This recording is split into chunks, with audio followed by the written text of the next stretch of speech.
I think James Harden is the number 3 shooting guard of all time. Me, just like watching this game, going against him, competing against him, like it was real life scheme. Like you had to scheme for D-Wade too. But James Harden, when he was by himself in Houston, bro, they was going to the Western Conference Finals every year. Consensus has him, 3. I'm pretty sure players have him 3. I don't know. No one's ever questioned who was the third best. I mean, the only person that you would have pushback on is probably Allen Iverson. So if there's going to be a debate, it's probably going to be a debate between Allen Iverson and Dwayne Wade. Hello, everybody, and welcome back to the channel. Today, we're diving into that D-Wade versus James Harden debate that just refuses to die. This argument pops up all the time, and recently, D-Wade responded to something Kevin Durant said, which reopened the whole conversation. Now, this isn't new territory, because D-Wade and KD have gone back and forth before. Let's rewind to 2013, when Kevin Durant was asked about a Sports Illustrated top 10 list and said James Harden was missing. When pressed on who should come off that list, KD flat out said D-Wade. And yeah, Wade didn't take that lightly. He responded by saying Kevin Durant thought James Harden should replace him in the top 10 and told himself to make KD respect his place in history again. Fast forward to now, and KD is once again talking about James Harden and D-Wade like he can't let it go. Eventually, D-Wade finally got another chance to respond after Durant brought it back up. And listen to this. KD basically said the reason people even have this debate is because of Wade's first championship. He talked about how that title and the way D-Wade won it separated him, saying everything was downhill, pick and roll, straight to the rim, unstoppable energy. And that right there is what reignited the whole argument all over again. Shaq was out there. Let's not forget that. Shaq was on the floor as the second option, with shooters spaced around him, guys like Posey and Antoine Walker, plus backup point guards who could actually help run things. And listen to this. Who does that sound like? James Harden. Harden plays that same downhill pick and roll style with a big man who can catch lobs, shooters everywhere, and the freedom to go get a bucket whenever he wants.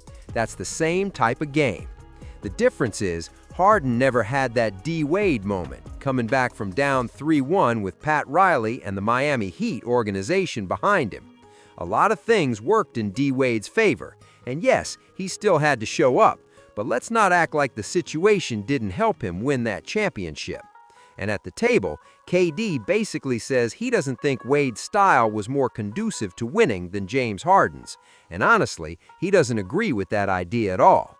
He feels like both of them are winning players who can contribute to great teams. And he even said Wade didn't have to do as much for those last 2 championships. Now hold up. Before we even get to D-Wade's response, the audacity of KD saying what Wade didn't have to do is wild. Let's keep it real for a second. It would be one thing if Steph, Clay, or Draymond said they couldn't beat LeBron in the Cavs and decided to join another team. But KD? Your team was just up 3-1 on Golden State and still got sent home. That should have left a nasty taste in your mouth, like unfinished business. That's all I'm going to say on that. Now, let's get into what D-Wade had to say in response to Kevin Durant's comments. Needed, as a second option on the team, but that was my leading man moment, and I stepped up to to when my name was called, right? And Yes. it's really cool for me to always hear the way that hoopers, like everybody think that we as hoopers we all think the same. Right.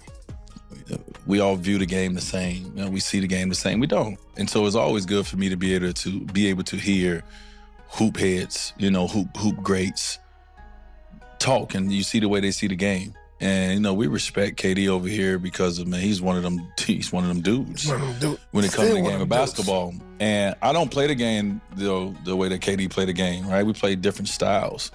And so I can appreciate, I think sometimes when people play similar styles, they compare them so much that it makes some people hard to appreciate each other's game.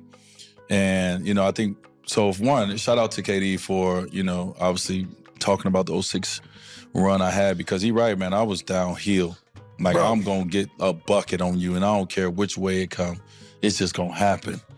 And you in my way, I'm coming right there. Yes. That was like the mentality, right? Like, I was just a young free player who had and who understood the moment, I think. And then why I say that is because he expressed this a little bit when he talked about James Harden and the comparison between us. And he was saying, like, I see a lot of similarities in their game if you look at, downhill players making plays, for them teammates and for themselves and putting pressure on the defense all day long.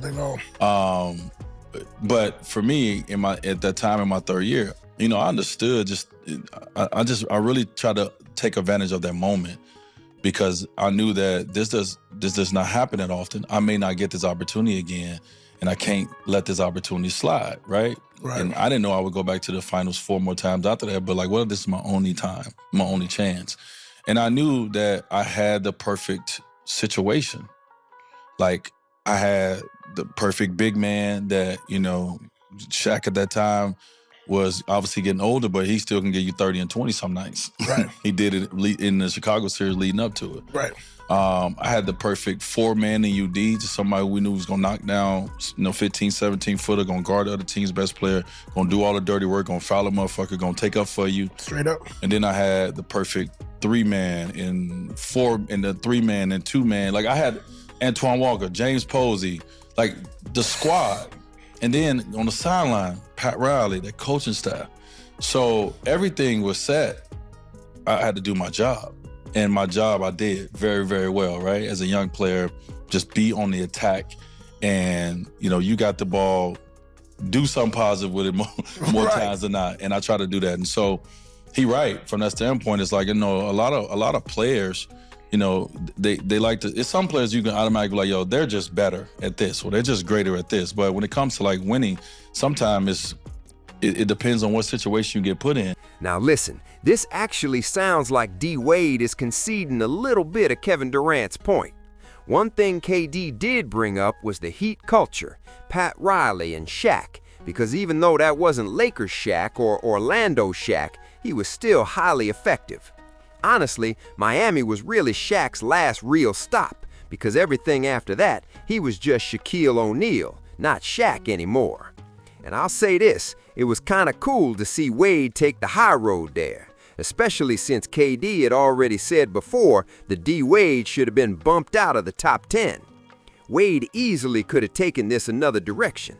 He could have started poking holes in Kevin Durant's resume.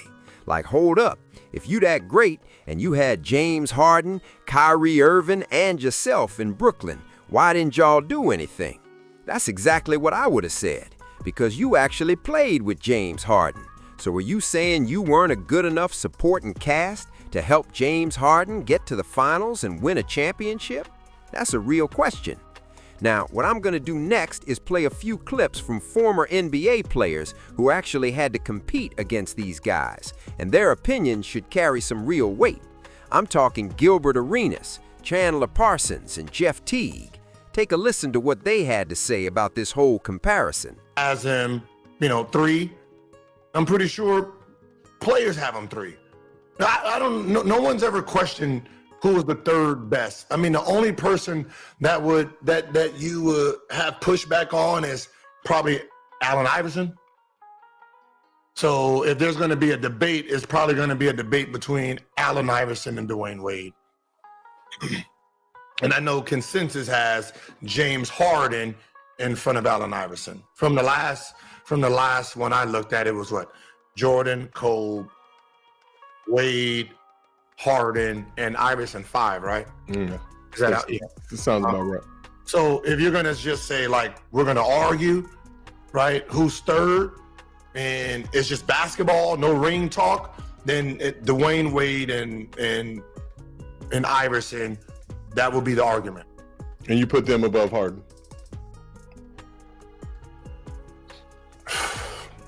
Just being. I would put Dwayne in front of Harden because just how he played the game, right? I mean, we watched the glimpses of how dominant he was going to be before Shaq got there. We seen him in the playoffs against that was Hornets, right? Yeah, I We was gonna watched- say, was it? Yeah. Then we seen him the next year. Then we seen him take over. Like we seen what he could have maxed out at being, right? He just had other great players around him that kind of dimmed his light just a little bit. But we seen it, So the totality of how he played, even in the Olympics, right? He was impactful on that rock star team. So I will have him 3 or 4 with him and AI. Scheme. Like I think James Harden is the number 3 shooting guard of all time. Me, just like watching this game, going against him, competing against him. Like it was real life scheme. Like you had to scheme for D-Wade too. But James Harden, when he was by himself in Houston, bro, they was going to the Western Conference Finals every year. They was doing all this stuff. And he was unbelievable, averaging 35, Yes. 8, Yes. 8. Yes. He's one of the easiest scorers there's been. Like he was unguardable. And no offense, I mean, like I ain't trying to disrespect D-Wade. When before Bron got there, no disrespect to you too, Miami was damn near, y'all was competing with us, the Hawks. Like we was going back and forth. Yeah. We wasn't like that. Then Bron came, different strategy. The reason I'm going to pick D-Wade, I'm going to pick D-Wade. He won championships, and he won championship as Finals MVP, carrying the team in his 3rd year. I'm going to pick. Yes, he had the Diesel, of course, and Diesel changed everything. But I'm gonna pick D-Wade because of that reason. I'm gonna also pick D-Wade because I think if Harden stayed a 2 guard, his career isn't necessarily what it is today. Him changing over to the point guard changed everything. Now, don't get me wrong, he still would have been an all-star. He still would have been perennial, all of those things. But, I mean, the dominance that James Harden had as a point guard, I don't think he would have had that same dominance as a 2 guard. Moving on, Chandler. Pat Bev said that he would take James Harden over Dwayne Wade because of longevity. So are you buying that? Harden better than Wade? No, I don't think he is. I think offensively, maybe he's more innovative. He's more creative. He scores better. He can play point guard. But when you look at the top 3 shooting guards, in my opinion, it's MJ, Kobe, and Dwayne Wade, and then probably you get to the James Harden. But listen, the longevity does matter. He's still cooking. He's still an all-star right now at this age, and how he's continued to stay healthy and put the work in. But yeah, listen, I think he's a top 5 shooting guard. You got to throw a guy in like Klay Thompson, who's also one of the greatest shooters of all time, who's a shooting guard, and not even talking about the older guys with the Reggie Millers of the world. So Harden's very good. I love him. I play with him. I had my best year of my career with James Harden, but I'd probably have to rank D-Wade over him, especially because we're talking about both sides of the ball as well. It's D-Wade. Lou, agree?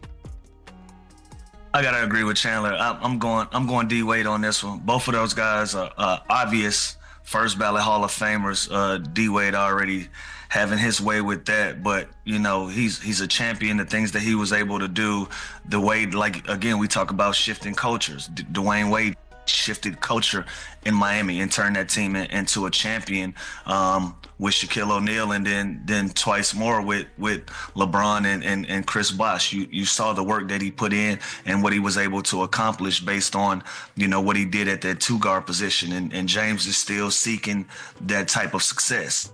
Individual success, he's had it.